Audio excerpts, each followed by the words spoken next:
देखिए, एक पुरानी कहावत है, हाँ। बहेलिया आएगा, जाल बिछाएगा, दाना डालेगा, पर फंसना नहीं। अरे प्रशांत किशोर तो राजनीतिक बहेलिया है। प्रशांत किशोर बिहार की राजनीति के सबसे बड़े राजनीतिक फ्रॉड में से एक व्यक्ति हैं। आप ये देखें आप क्या बता रहे हैं। जो व्यक्ति 4 साल से बिहार में जनसेवा का ढोंग कर रहा है, उसका बैंक अकाउंट तक बिहार में नहीं है। क्योंकि बिहार में तो प्रवासी हैं, बिहार में तो उनको रहना है नहीं। जहां आदमी रहता है वहां ये सब चीज़ें देखता है कि बैंक अकाउंट होना चाहिए। जनसेवा का मतलब होता है अपना सब कुछ लगाना। बिहार में जनसेवा के नाम पे दुकान खोल रखी है, 25-25 हज़ार रुपये लिए, पता नहीं कितने करोड़ रुपए इकट्ठा हो गए। और अब तो उनके एफिडेविट से भी पता चल रहा है। बात तो सत्य आप कह रहे हैं। एक्चुअली उनकी लड़ाई अपनी जमानत बचाने की है। पिछली बार भी 7,000 के करीब उनको वोट आए थे। और बांकीपुर का सत्य ये है कि बांकीपुर में तो बिहार के नेता विपक्ष बांकीपुर का चुनाव आया और दुनिया की किस कोने में चले गए पता ही नहीं चला। वैसे भी बिहार के नेता विपक्ष तेजस्वी यादव बहुत दिनों तक देश से बाहर रहते हैं। कहाँ जाते हैं, किससे मिलते हैं, क्या करते हैं, कुछ नहीं पता है। जिम्मेदारी बिहार की है। कहाँ चले जाते हैं, क्या करते हैं, यह शोध का विषय है। देखिए नमस्कार, मैं हूं देवांशु। आप देख रहे हैं न्यूज़ पॉइंट से। बांकीपुर में उपचुनाव हो रहे हैं और इस उपचुनाव में बहुत कुछ हो रहा है। प्रशांत किशोर चुनाव लड़ रहे हैं और आरजेडी की रेखा गुप्ता भी चुनाव लड़ रही हैं और बीजेपी वाले तो लड़ेंगे ही लड़ेंगे। ये उन्हीं की सीट है। इस वक्त हमारे साथ बात करने के लिए बीजेपी के प्रवक्ता कुंतल कृष्ण होंगे। इनसे हम पूछेंगे प्रशांत किशोर ने जो चुनावी हलफनामा में जिक्र किया है अपनी संपत्ति से, उसको लेकर क्या है बीजेपी का कहना, ये पूछेंगे।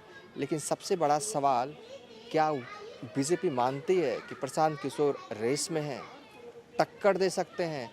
क्योंकि ऐसा लग रहा है कि तेजस्वी यादव के नहीं होने से फ़ायदा हो सकता है कि प्रशांत किशोर को। तो बहुत बहुत स्वागत है। क्या माहौल है बांकीपुर में? हमें तो ऐसा लग रहा है कि अब कुछ लोग बीजेपी में सोचने लगे हैं कि काश ये उपचुनाव ना होता। क्या ये सही है क्या? इस बार का उपचुनाव भारतीय जनता पार्टी के उम्मीदवार रिकॉर्ड मतों से जीतेंगे। हमारे राष्ट्रीय अध्यक्ष जी, जिनकी ये सीट रही है पिछले लगभग 2 दशकों से, उन्होंने आज तो निवेदन भी किया बांकीपुर की देवतुल्य जनता से कि पिछले बार का जो रिकॉर्ड था उससे ज़्यादा आशीर्वाद देकर के हमारे उम्मीदवार नीरज सिन्हा को इस बार विजयी करें। हम तो सेवा के लिए आए हैं और बांकीपुर के उपचुनाव का नतीजा तो आ चुका है। हमें सेवा करने का आदेश मिल चुका है। अब बाकी जो लोग हैं वो तो अपनी जमानत बचाने की लड़ाई लड़ रहे हैं। प्रशांत किशोर ने जो चुनावी हलफनामा में अपनी संपत्ति, अपने पैसे का जो जिक्र किया, पहले क्या था ना कि एक सस्पेंस था। वो कहते थे कि वो सलाह लेने के पैसे जो है वो लेते हैं, कितना लेते हैं, कितना कमाया, कब से कमाया, पत्नी के पास कितने गहने, सब कुछ का ब्यौरा मिल गया। अब आप खुश हैं ना? दे दिया प्रशांत किशोर। देखिए, एक पुरानी कहावत है, बहेलिया आएगा, जाल बिछाएगा, दाना डालेगा, पर फंसना नहीं। अरे प्रशांत किशोर तो राजनीतिक बहेलिया है। प्रशांत किशोर बिहार की राजनीति के सबसे बड़े राजनीतिक फ्रॉड में से एक व्यक्ति हैं। आप ये देखें आप क्या बता रहे हैं। जो व्यक्ति 4 साल से बिहार में जनसेवा का ढोंग कर रहा है, उसका बैंक अकाउंट तक बिहार में नहीं है। बैंक अकाउंट तक बिहार में नहीं है। कहते हैं कि भाई ये उनकी मर्जी है, कोई उनको 2 घंटे के एडवाइस के लिए, 2 घंटे की सलाह के लिए कुछ करोड़ रुपए दे देता है। जनसेवा का मतलब होता है अपना सब कुछ लगाना। बिहार में जनसेवा के नाम पे दुकान खोल रखी है, 25-25 हज़ार रुपये लिए, पता नहीं कितने करोड़ रुपए इकट्ठा हो गए। और अब तो उनके एफिडेविट से भी पता चल रहा है। एक अदद बैंक अकाउंट भी न प्रशांत का और न प्रशांत के किसी परिवारजन का बिहार में है।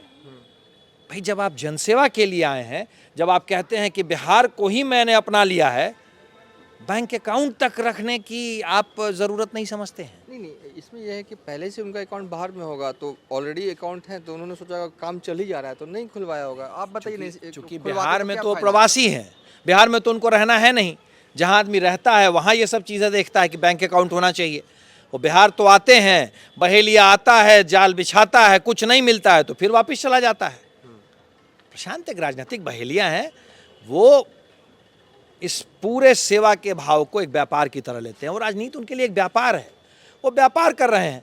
पर बिहार की देवतुल्य जनता ऐसे बहेलियों को बहुत अच्छे से जानती है। बांकीपुर में क्या व्यापार हो जाएगा बताइए। एक ऐसी सीट पे जहाँ पे आप ही लोग का कब्जा है, राज है, अब तो राष्ट्रीय अध्यक्ष और आप खुद कह रहे हैं कि रिकॉर्ड मतों से जीत होगी। 52,000 मुझे याद है लास्ट टाइम। जो हमें इंटरनल सूचना है, अब तक भी होगी खैर, 1 लाख वोटों का मार्जिन से जीत का लक्ष्य रखा गया है बीजेपी से। अब इस सीट पे क्या क्या बिजनेस कर लेंगे वो? बात तो सत्य आप कह रहे हैं। एक्चुअली उनकी लड़ाई अपनी जमानत बचाने की है। पिछली बार भी 7,000 के करीब उनको वोट आए थे। और बांकीपुर का सत्य ये है कि बांकीपुर में तो बिहार के नेता विपक्ष बांकीपुर का चुनाव आया और दुनिया की किस कोने में चले गए पता ही नहीं चला। वैसे भी बिहार के नेता विपक्ष तेजस्वी यादव बहुत दिनों तक देश से बाहर रहते हैं। कहाँ जाते हैं, किससे मिलते हैं, क्या करते हैं, कुछ नहीं पता है। थोड़ा घूमने से ना होता है कि मोटिवेशन मिलता है, दिल दिमाग तंदुरुस्त हो जाता है, इससे आगे के कार्य करने में जो है वो सहायता मिलती है। हम लोग भी सुनते हैं, सही बात कभी है। तनाव हो जाए, कभी थक जाए तो थोड़ा सा घूम के आ जाइए। ज्यादा घूम रहे हैं ना, 40 दिन पहले भी गायब रहे, विदेश कहीं रहे, अभी गर्मियां बढ़ी तो पता नहीं कहाँ चले गए।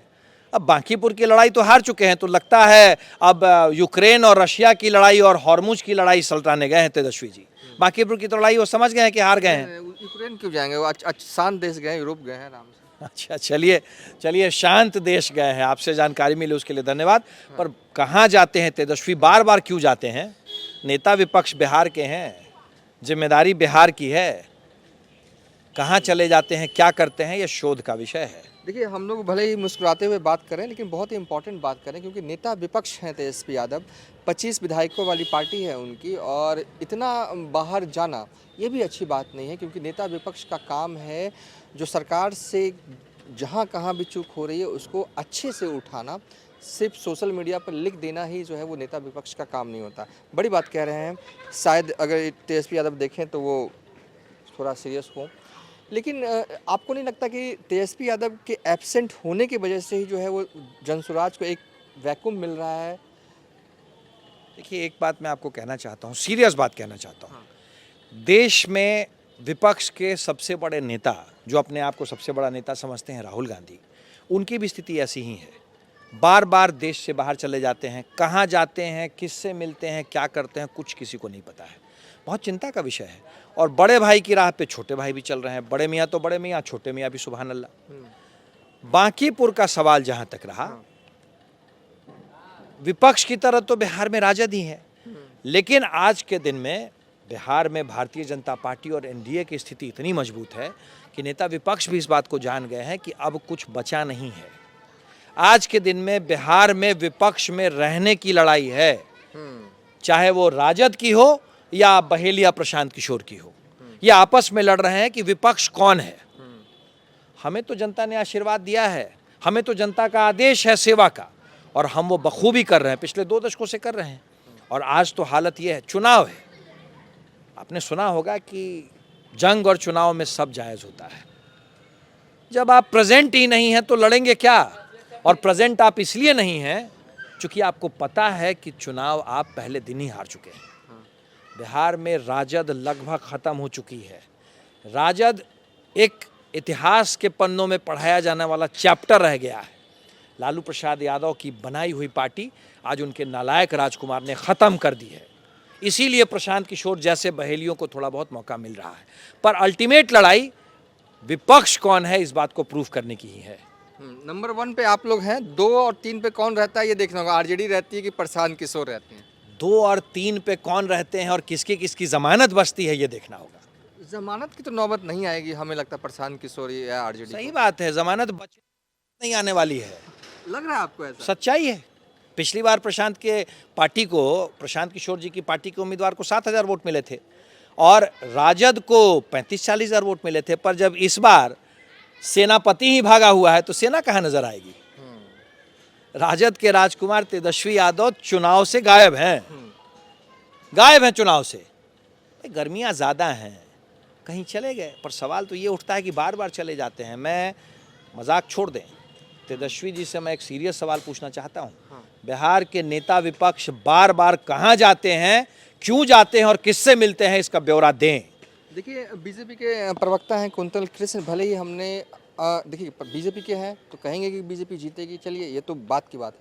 लेकिन कुछ बातें ये ऐसे कह रहे हैं सीरियस नोट पे, जो कि जो है वो तेजस्वी यादव को भी समझना बहुत ज़रूरी है। चुनाव है सर पे और इस वक्त उनका होना पटना में बहुत ज़रूरी है, लेकिन वो नहीं है। अब जब नहीं है तो बीजेपी वाले पूछेंगे ही कहाँ है। फिलहाल अभी तक के लिए इतना ही। आप देखते रहिए न्यूज़ फॉर नेशन।